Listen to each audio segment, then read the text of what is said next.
Drama serial meme से मोहब्बत, क्या रोशी कर लेगी शारिक से शादी और क्या तलहा रोशी को बचा पाएगा शारिक से शादी करने से। तो ड्रामा सीरियल मीम से मोहब्बत की आने वाली साथ में दिखाया जाएगा कि रोशी अब जान तो चुकी है कि उसकी शादी शारिक से हो रही है और शारिक तो बहुत ही बुरी स्माइल कर रहा था और हंस रहा था रोशी पर और कहता है कि अब तुम्हें कौन बचा सकता है मुझसे। और रोशी डर तो बहुत जाती है और फिर जो वीडियो देखती है उसके बाद तो बहुत डर जाती है और उसकी घबराहट और उसका डर सारे घर वाले महसूस कर ही लेते हैं और वो कहते हैं कि तुम इतनी घबराई हुई क्यों हो और तुम खुश तो हो इस शादी से। रोशी कहती है कि सब कुछ ठीक है और मैं खुश हूँ इस शादी, और वो खामोशी से ये शादी करने के लिए तैयार हो चुकी है। लेकिन अब तलहा को बहुत जल्द पता चल जाएगा कि रोशी जिस लड़के से शादी कर रही है वो तो शारिक अरसलान है। इसीलिए तलहा अब रोशी को पहले तो समझाएगा कि तुम उस आदमी से शादी मत करो, लेकिन रोशी कहेगी कि ये मेरी ज़िंदगी है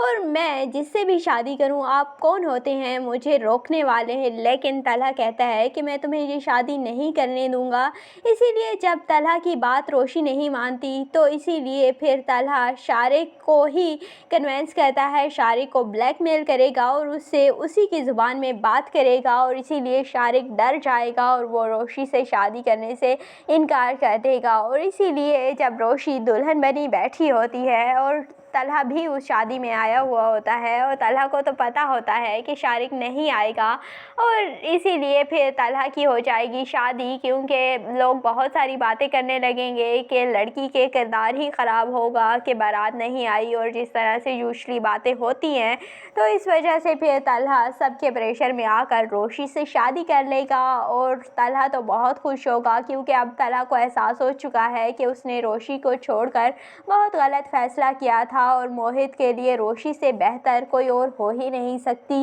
और इसीलिए फिर इनकी शादी हो जाएगी। कुछ दिन तो रोशी एटीट्यूड दिखाएगी लेकिन बाद में सब कुछ ठीक हो जाएगा। तो आपको ये ड्रामा मीम से मोहब्बत कैसा लगता है कमेंट सेक्शन में अपनी कीमती राय का ज़रूर इजहार कीजिएगा और अगर वीडियो अच्छी लगे तो वीडियो को लाइक और चैनल को ज़रूर सब्सक्राइब कर दीजिएगा।